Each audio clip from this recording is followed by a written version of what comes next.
example.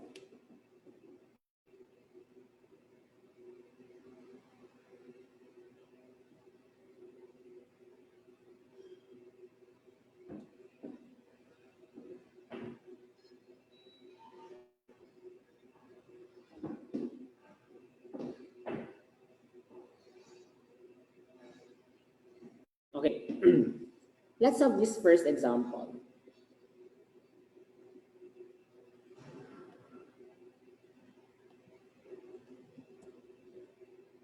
So you have here f of x is equal to 5x minus 1 raised to 4. So you are going to find the derivative of this one using the chain rule process. So the first step that we are going to do, maklaro ang given, hindi ko siya maklaro sa kuha.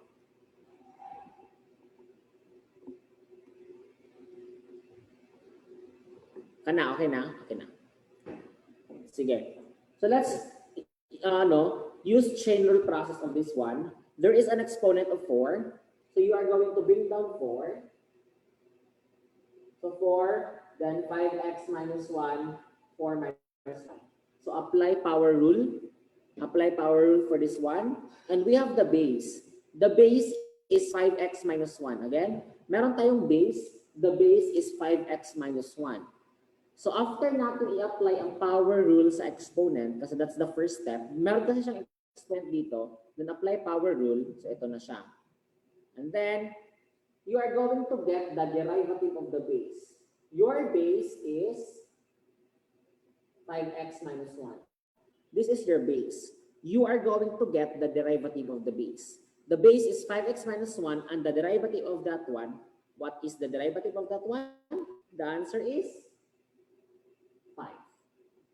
Again, the derivative of 5x minus 1 is 5. So, bakit 5 ang derivative?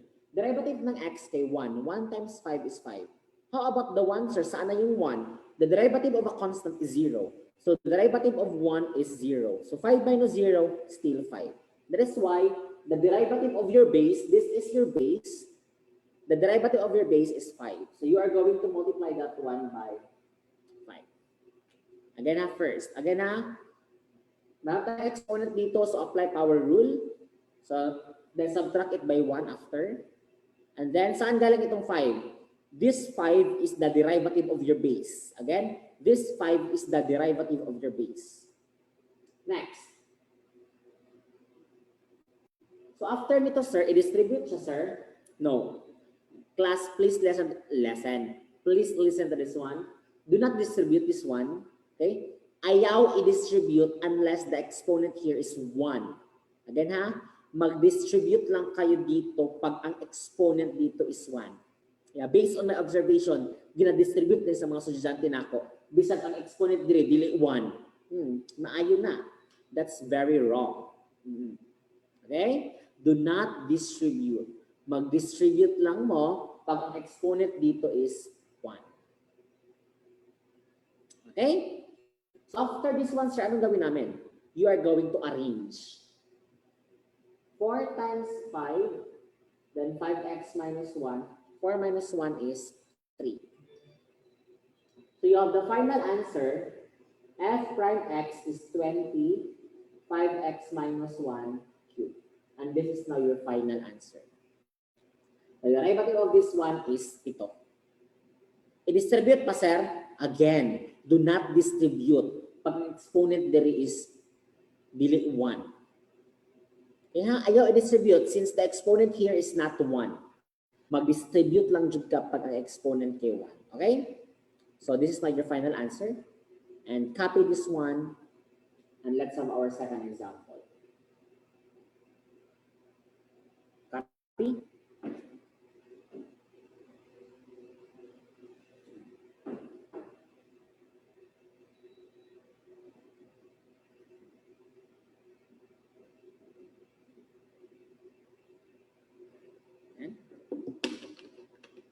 And let's have this second example later. By the way, I will give you five examples.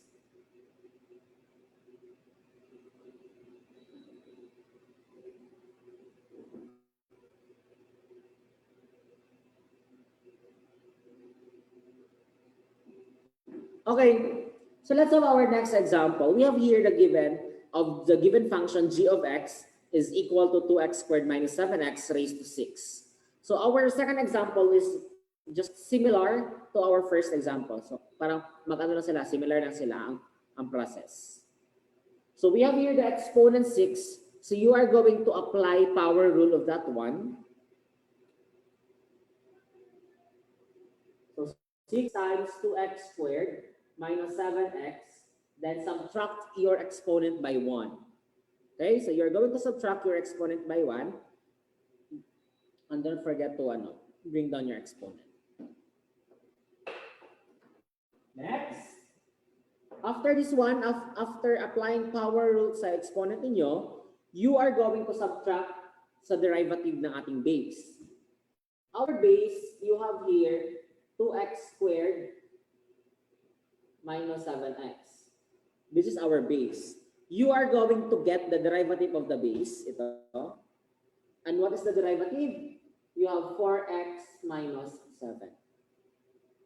Sir, ang bilis niyo po. Paano siya nakuha? Okay. Di ba, just like what I've mentioned last time, you need to master the differentiation rules, the basic differentiation rules.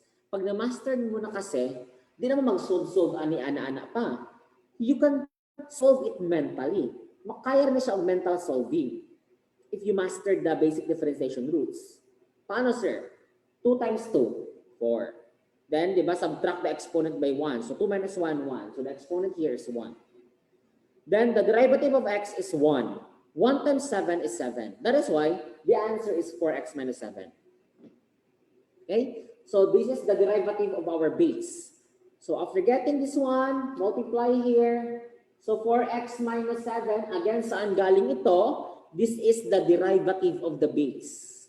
Again, apply power rule of the exponent first, and multiply to the derivative ng base. Again, i-multiply siya sa derivative ng ating base. So pagkatapos nito, arrange. Do not distribute this one ha. Again, do not distribute. 6, 4x minus 7, 2x squared minus 7x raised to 5. 6 minus 1 is 5. So, sir, kanina case, sir, itong case na to, pwede ba namin siya ma-distribute? Yeah, pwede. Okay? Pwede mo mag-distribute ani, that's 24x, that's negative 42. Pwede mo mag-distribute because the exponent here is 1. Yan yung sinabi ko, na mag-distribute lang kayo pag 1 ang exponent. Next, times 2x squared minus 7x raised to 5. And this is now your answer. Okay? And another please listen to this one. May mga estudyante ako noon na hindi na perfect ilang quiz because of this kind of situation. Di ba merong parentheses kasi this is a binomial. So this binomial, you are going to multiply that one dito. Ang ginawa ng mga estudyante ko noon, wala, confident, walang parentheses. Okay? Walang parentheses. Plus, take note of this one. This is different.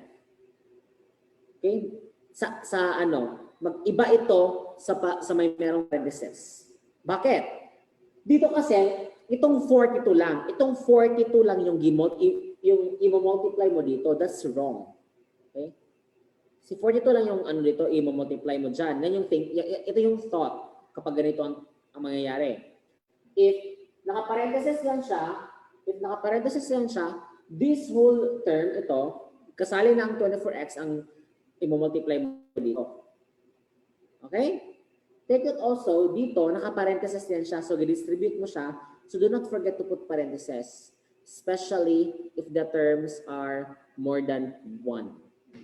Unlike ani, okay lang wala parentheses din. Okay? Okay lang wala parentheses kasi siya lang isa. Alone lang man siya.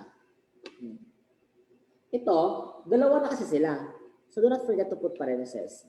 Kasi kung choices akong quiz na yung may parentheses na ang isa wala.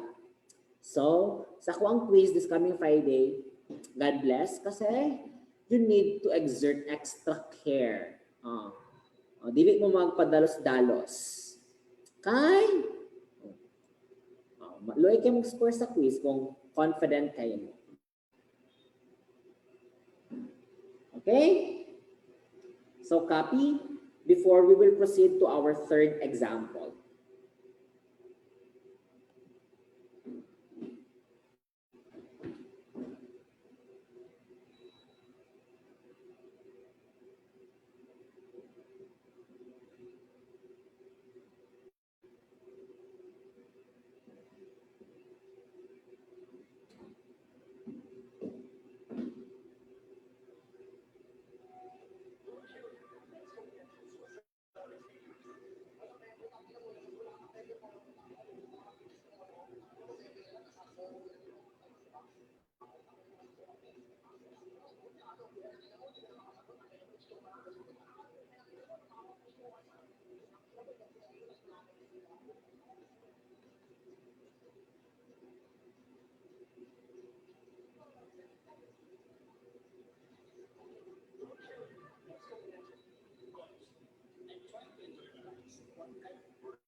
Okay, let's have our third example.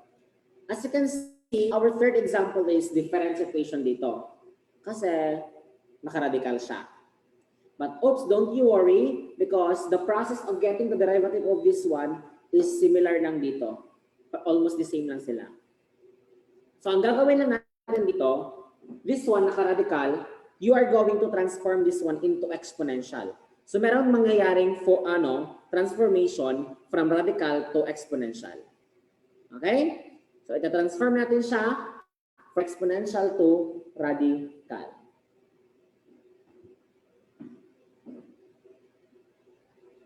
Pwede di sir? Pwede man.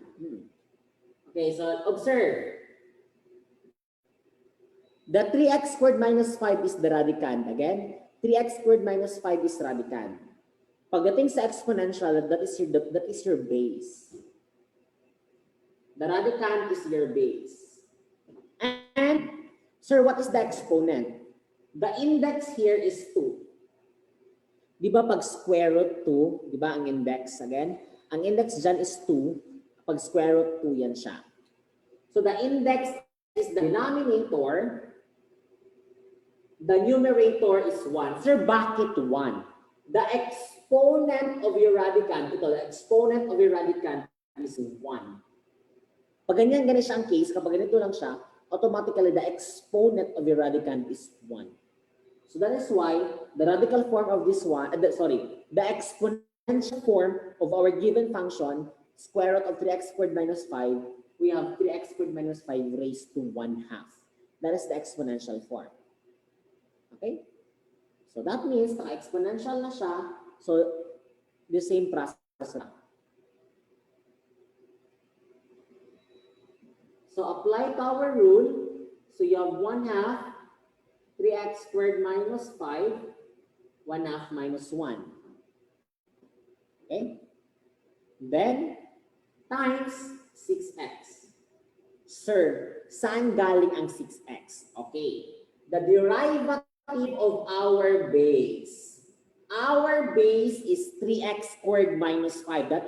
This is our base. Okay? This is our base. And you are going to get the derivative of the base. The derivative of the base is 6x.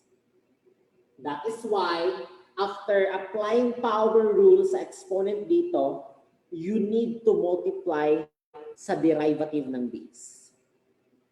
Nakita niyo yung pattern, di ba, na mag-power rules na siya, then pagkahuman, i-multiply sa derivative sa base.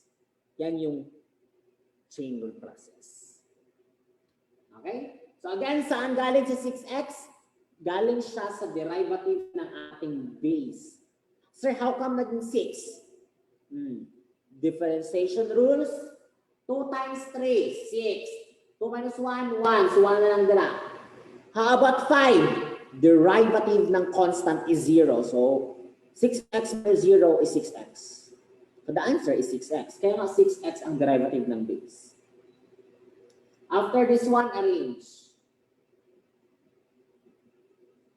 Kasi i-arrange siya, i-arrange because you cannot distribute this one. Again, you cannot distribute.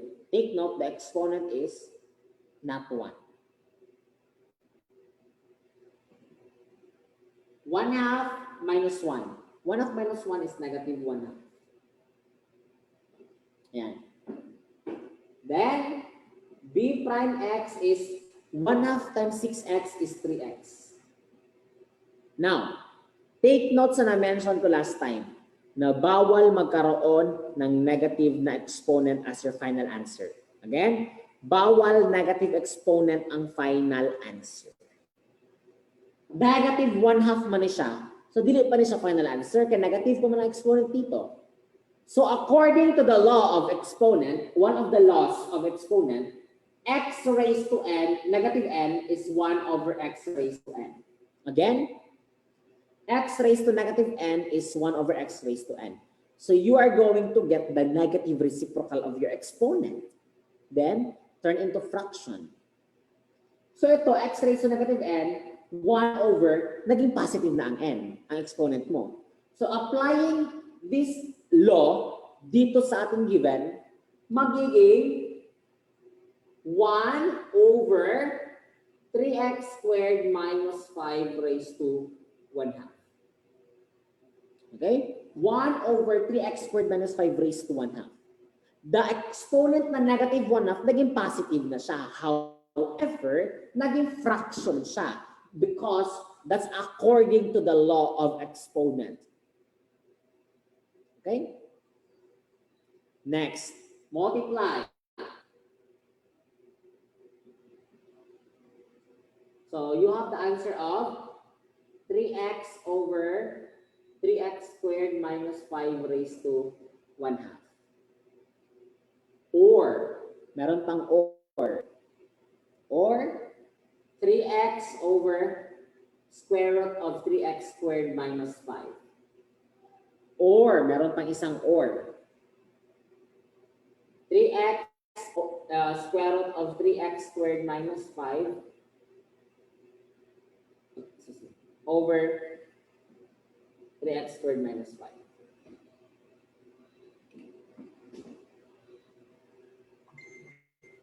Paunsa na imong 1/2 ang exponent? Take note ito. Take note, the index is 2 maging denominator. The exponent of a radical is 1. So from radical to exponential, nga na ang process.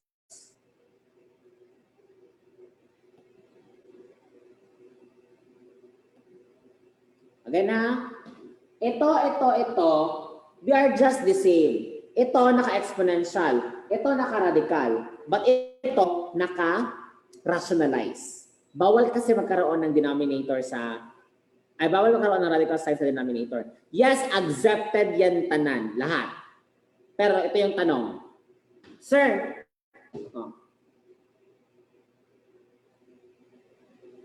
nanay nga sa PT. Okay. Okay, now, ang situation goes like this. If sa ako ang quiz, naano silang tulo, okay, naano silang tulo ha, example, tama, you need to make it sure ha, you need to make it sure nga, tama po sila, tama po dapat ang solving, nga ang result. Okay, pag naano silang tulo, example, you are going to choose the best. Which is the best? The rationalized one. Okay, you're going to choose the rationalized one. Pero pag nakabutang ka na dito, multiple answer. So that means pwede silang tulo ang answer. Kung naka-multiple answer. Pero kung isa lang dyan kawag ang answer, like single response lang, so you need to choose the best. Okay? The best is yung naka-rationalize. Okay, so copy muna before we will proceed to our fourth example.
Okay, so let's proceed to our fourth example.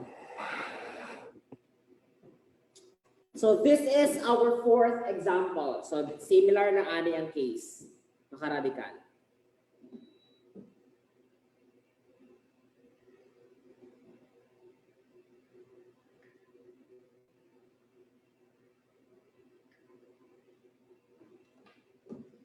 So let's transform muna this one. Let's transform into exponential. And what is the exponential form? The radicand is our base. The radicand is the base. Next,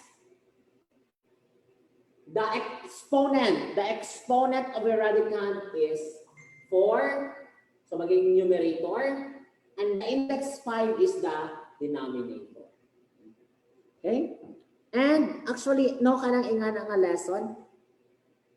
I don't know if natudlo na siya sa inyong junior high. Kasi in our curriculum, yeah, I can still remember the gitudloan ni Ana. I don't know sa akong mga classmate, basta I do believe na gitudloan ni Ana sa akong maestra. Bahala gula kay siya klase kayo. Okay? So, na mga lesson na ano ba nga importante kaya dapat dili kalimtan, especially yung mga basics. Okay. Now, this is the exponential form of the radical form na given. Now, our base is 6x squared minus 7. Again, our base is 6x squared minus 7. So, apply power rule. So, P of x, 4/5, 6x squared minus 7, then 4/5 minus 1. Again, 4/5 minus 1. Times, unsa atong i-multiply? You need to get the derivative of the base. This is our base. Get the derivative of this one, and the answer is 12x. Sir, bakit 12x? 2 times 6, 12x. 2 minus 1, 1, so x. So 7 days, sir. Take note, the derivative of a constant is 0. 7 is a constant, therefore the derivative is 0. So 12x. So you are going to multiply by the derivative of the base. Again, saan galing itong 12x? Itong 12x is the derivative of your base. Okay? Next, simplify, i-arrange lang because you cannot distribute this one. Okay? Would you know always ginabalik-balik, hindi na siya i-distribute. Okay? Ay na lang. Okay? Ay, by the way, nakapangutan na kasi taga-tagom diri. Ayun ha, di ko kanina kasi taga-tagom. Wala taga-tagom sa inyo, ha? Okay, wala taga-tagom, no? Ay, Corsino, kabalo ka pilay? Kuan. Ay na lang. Ano na lang. Of course, na may Big 8 dito, no? Pila ang ano dito sa Big 8? Wala mo kung nag-research ko, may pangutan na mga ko. Yeah. Pila ang ang room per night sa Big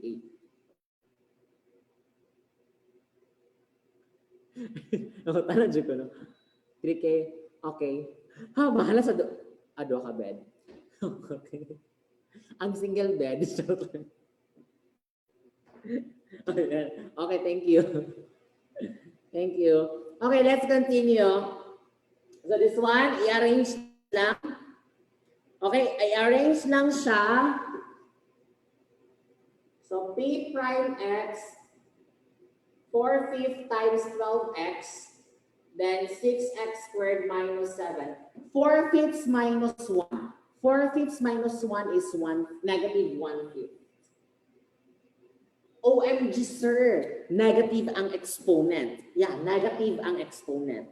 And just like what I've said kanina, that bawal magkaroon ng negative na exponent as your final answer. So you need to find the ways. And you need to apply law of exponent, one of the laws of exponent, para mahimong positive ang exponent. Just like this. Okay, according to the law of exponent, x raised to negative n is equal to 1 over x raised to n. You are going to get the negative reciprocal of that one, of that exponent. So P prime x, 4 times 12x is 48x over 5 times 1 over 6x squared minus 7 raised to 1/5. Naging positive na siya. Okay? Wait, napangit ako 1/5.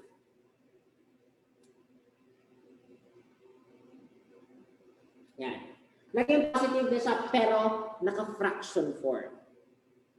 So after this one, you will have now your final answer, 48x over 5 times 6x squared minus 7 raised to 1/5. Or 48x over 5, 5th root of 6x squared minus 7. Meron pa isang or the rationalized one. 48x 5th root of 5th root of 6x squared minus 7 raised to 4 over 30x squared minus 35. Sir, dili naman ata i-raise to 4 ang sir kanang sa rationalize. Kay di ba sir, kung i-rationalize, i-multiply mo man siya sa 5th root of 6x squared minus 7 both sa numerator o sa denominator. Cube root? Sir? Cube root, 5th root, bali, i-multiply lang ka itself? O sir, di ba sir sa pag-rationalize? That is applicable only for square root. Okay, let me explain. Nga nung na 4th root. Okay? Nga nung na 4, sorry, nga nung na 4. Wait, na question. Kung saan pagkabalo if rationalize, thank you. Okay. Ang ibig sabihin na na naka-rationalize class, ibig sabihin yan, wala nang radical sign na presence. Ha? Mali. Wala nang radical sign na, wait lang. Wala nang so ano ko mag-ikaw, sorry. Kasi dito okay, ano lang ha. Kasi dito, merong denominator. So dapat you are going to rationalize that one to eliminate the radical sign, sa denominator. Rationalize na siya pag wala kang nakikitang radical sign sa denominator. Again, Rationalize na siya once wala ka na makikitang radical sign sa denominator. Okay. So, let me explain this one. I guess, Jetro, you're raising your hand. Jet? Jet? Oh, Jet. Okay. Yeah, muna akong ipakita karon. So, let me explain the process nganong kani ang answer. Okay. So, from this, that's, okay, I will put label rationalize ha, para aware mo, rationalize. Okay, that's 48x over 5 fifth root of 6x squared minus 7. Yan, this one. Ito yun siya. Now, you are going to multiply by fifth root of 6x squared minus 7 raised to 4. Sir, anong kana ang i-multiply? Anong dealing itself? Okay. Kung i-multiply mo siya by itself lang, take note, the exponent of your radicand is 1. Kung i-multiply lang mo siya by itself, 1 plus 1, 2. Squid siya. Take note, the index is 5. Dapat mo abot siya of 5. Okay? The index is 5. So you need to find ways kung ano yung i-multiply mo, both numerator and denominator, para ma-cancel niya ang radical sa dito, considering the index. The index here is 5. The exponent of the radicand is 1. So pila may kulang para may mo 5? Di ba 4? So you are going to multiply both numerator and denominator by 4, ang exponent. Pero still fifth root. Take note ha, take note. Fifth root dapat. Kasi according to the rule of multiplying, radicals, you need to make it sure na dapat kung mag-multiply ka ani para ma-add ang exponent, dito sa base, dapat the same index sila. So in this case, 48x fifth root of 6x squared minus 7 raised to 4 over, okay, ito, if you are going to multiply this one, that is 5 fifth root of 6x squared minus 7 raised to 5. Ito. The fifth root of this one, since 5 naman siya, 5 over 5 na, di ba? So the same na sila, the same. So the answer for this one is 48x fifth root of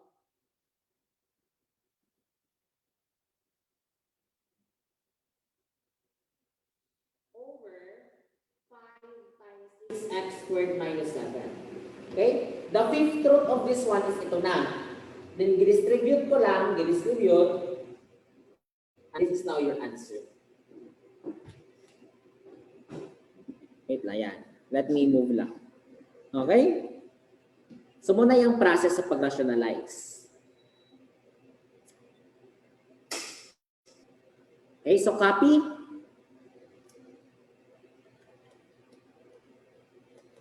Pero kung gusto mong mas dali, I think, wait lang ha, tama ba yung formula ang ibuhat? Ano siya yung formula ang siya i-prove? Wait lang ha.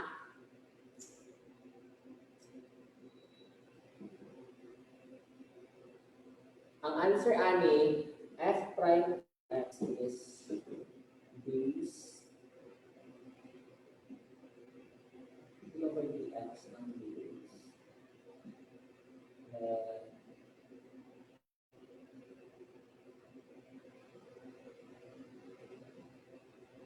Ayun na lang.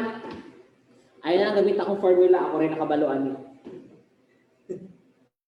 Ayun lang kasi baka malito kayo. Namugod kayo, na ako gibuhat nga something, siya, a shorter version of this one, nga mulid na siya o naka-rationalize.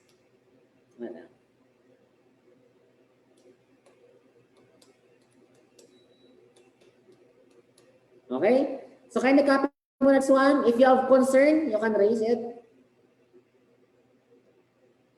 Kung square root ang radical itself na, yes, pag square root na itself lang. Okay? So copy before we will proceed to our last example.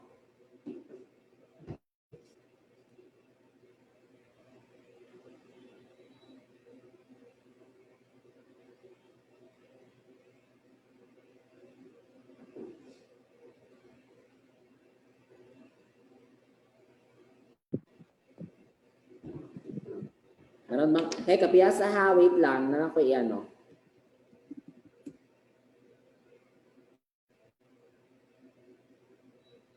Sir, pwede sibugan mo yung camera, sir. May last part kay magpanap.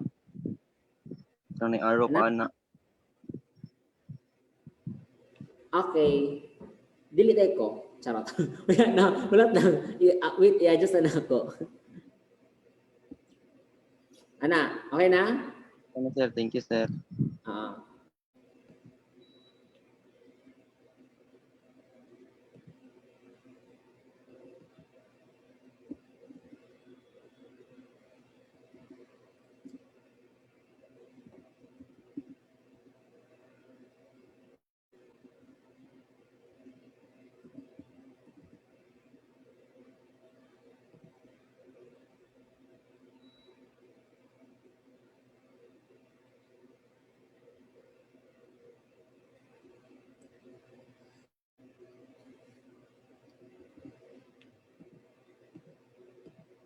Okay.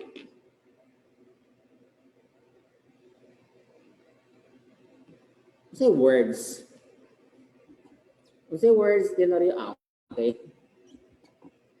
Okay, the reason, actually ha, sa akong quiz na ako yung mga answer nga naka-rationalize, na po answer na wala naka-rationalize. Okay, the reason behind nga na naka-answer, kay, kapag aware naman ko nga, of course, nagamit mo mga, mga ano, kabalo ko naman na, you use any kind of mathematical tools to answer my ano, but try to answer this one using that tool, di ba? Ang answer kay wala naka-rationalize. So, I prefer rationalize. Anak lang. Okay, so let's have our last example.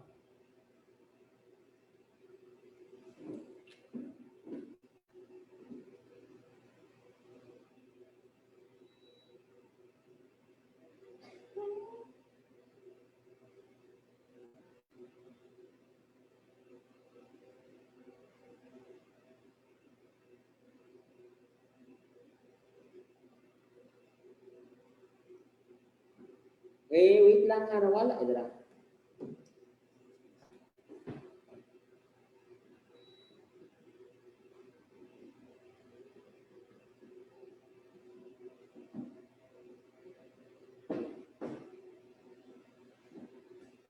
So let's have this example. So kana siya nga example, medyo iba siya, no? Iba siya sa ating previous examples. So, sir, kasi buhat ko na mo ani. So man, give me an idea. Kasi buhaton ani. Anyone? Okay, very good, princess. You are going to use product rule. Okay, product rule. Product rule din, sir? Yes, this is product rule, you know. Of course, there are two terms involved and each term meron sa mga exponent kadag ko. Yes, very good. Isa-isa then i-apply ang product rule. So, di ba the product rule, meron tayong f of x and g of x, di ba? So, sir, pag f of x of g of x, sir, so buhaton ana, di ba mo itong rule? You need to identify kinsa si f of x of g of x. Then you are going to get their derivatives. Kung sino yung mas nauna, siya si f of x. Okay? Kung sino yung mas nauna, siya si f of x. So f of x is equal to 6x minus 3 raised to 7. Get the derivative of f of x. So apply power rule. 7, that's 7, 6x minus 3 times 7 minus 1. Times 6. Asa gikan si 6. Si 6 galing sa derivative ng ating base. Apply power at chain rule pa rin. Apply chain rule process. Si 6 galing sa derivative ng base. So arrange. 6 6. So the derivative of f of x is 42 6x minus 3 raised to 6. Ayaw i-distribute. Okay? Huwag i-distribute because the exponent here is 6. Again, pwede lang kayo mag-distribute pag ang exponent kay 1. Next, your g of x. Your g of x is x squared plus 3 raised to 6. So apply the derivative. Get the derivative of g of x. It's 6 x squared plus 3, 6 minus 1. Times 2x. Saan galing si 2x? Si 2x galing saan? Sa derivative ng ating base. Oh my God, mother. Hello? Wala akong deliver. Okay, let's continue. The derivative of x squared plus 3 is 2x. Kaya dito siya. Ito yung 2x na ano. Saan galing ito? Derivative ng ating base. Then arrange. So g prime x, 6 times 2x, x squared plus 3. 6 minus 1 is 5. So g prime x is equal to 12x over, 12x times x squared plus 3 raised to. So na-identify na natin yung f of x and g of x, nakuha na rin natin yung derivatives nila. Okay? So next, what's the next step? Let's use the formula of product rule. Class, I need a confirmation if tama ba niya ang gibuhat na formula.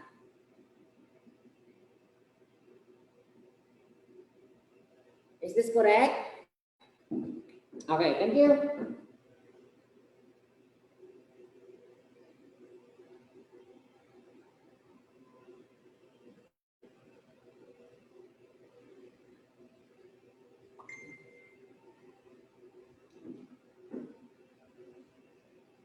Okay, now,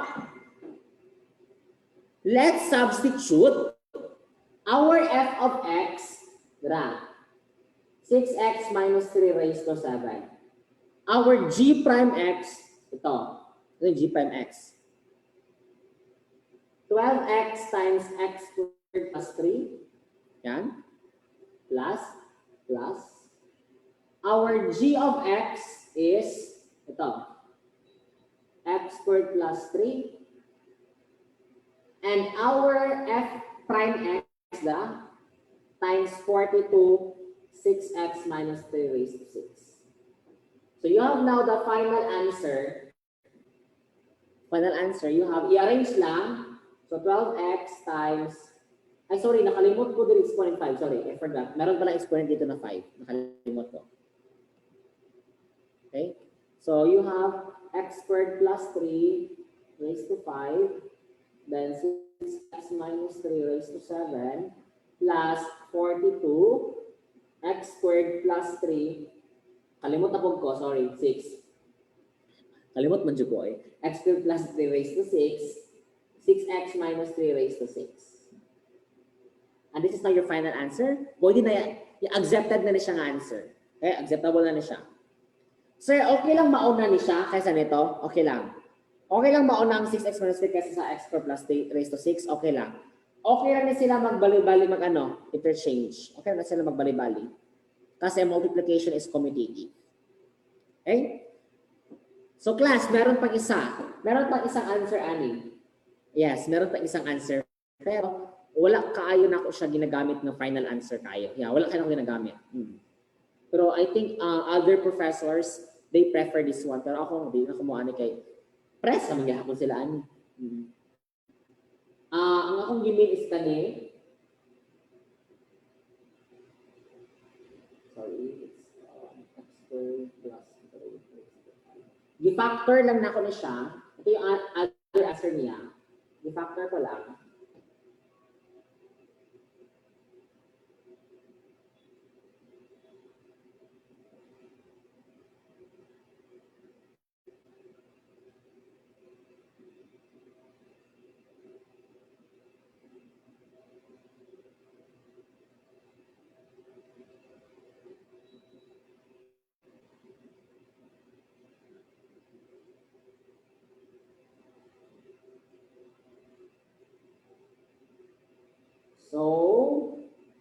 ito na siya, ang kinalalabasan niya. Ay, sorry, nakalimutan ko sa exponent na 5.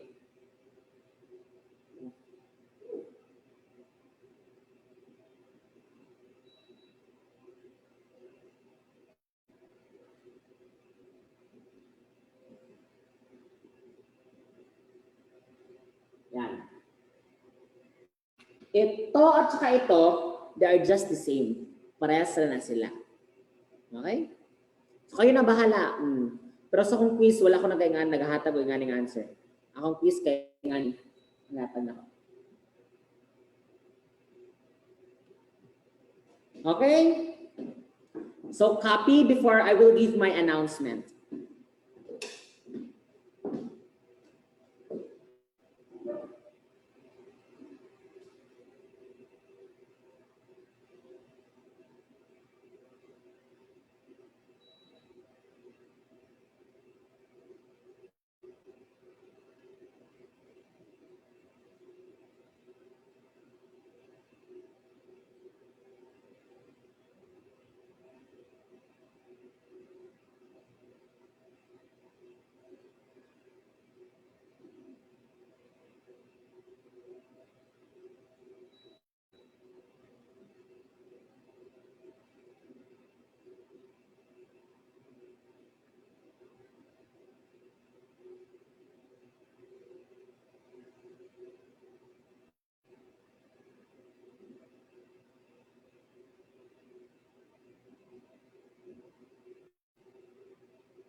Okay, question? Meron bang question?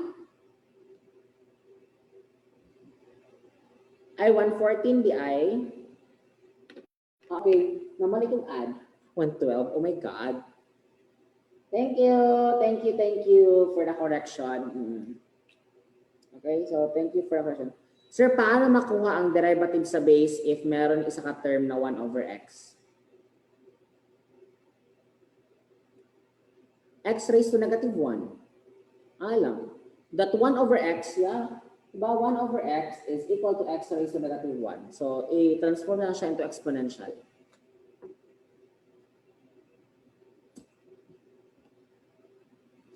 Okay, and meron pa ba isang another concern? Sorry pala, 14 pala yun. No?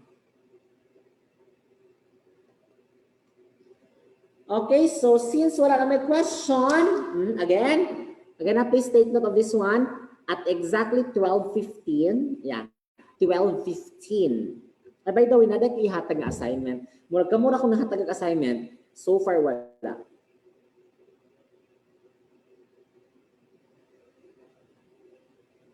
Yes, Anikoy. Okay na Anikoy because this, ano mo siya Anikoy? Addition is commutative, pwede na mabaliktad. Okay na, parehas na silang answer. Basta, bisang balik-taron pa din mo siya, dapat parehas sa gapon silang answer. Parehas answer gapon ang padulngan. By the way, nako ihatag na assignment. Murag sa inyo ako nga section nakahatag. Pero hindi ko makalimot. Oo, sa pila na section. Tulo ko section na. Okay? Tingnan mo assignment. Oo. Para napagay pa ka ng ano ba? Pero di ba siya recorded? So kung wala gusto mo mag-solve, okay. Okay, assignment.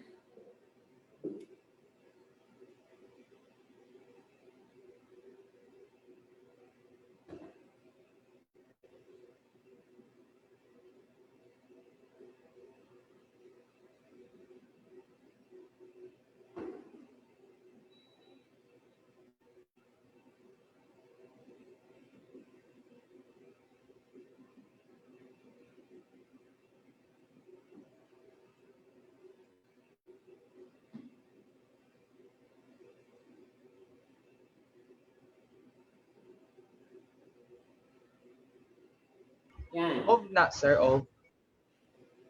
Ha? Of nang sa tunga, sir.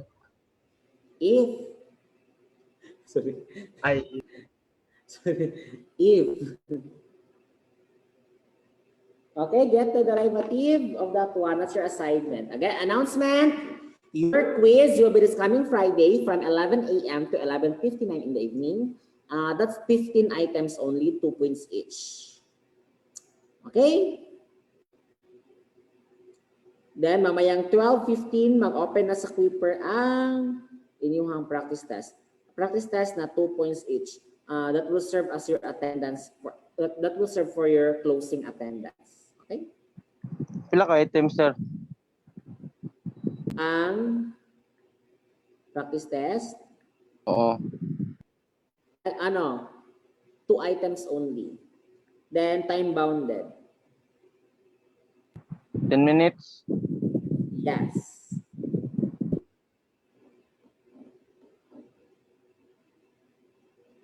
Okay? Sir, yung assignment, kailan niya Ha? i-pass? No? Mag-pass ba? Or Hindi. practice na rin? Practice lang, practice. Basta ang answer, mahaba siya masyado.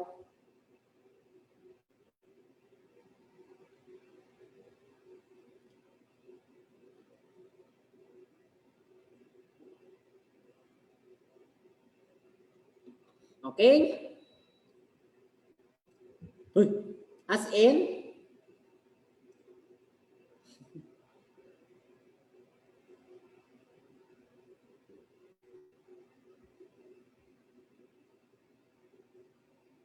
Ano siya ka nang medyo complicated din siya nga case.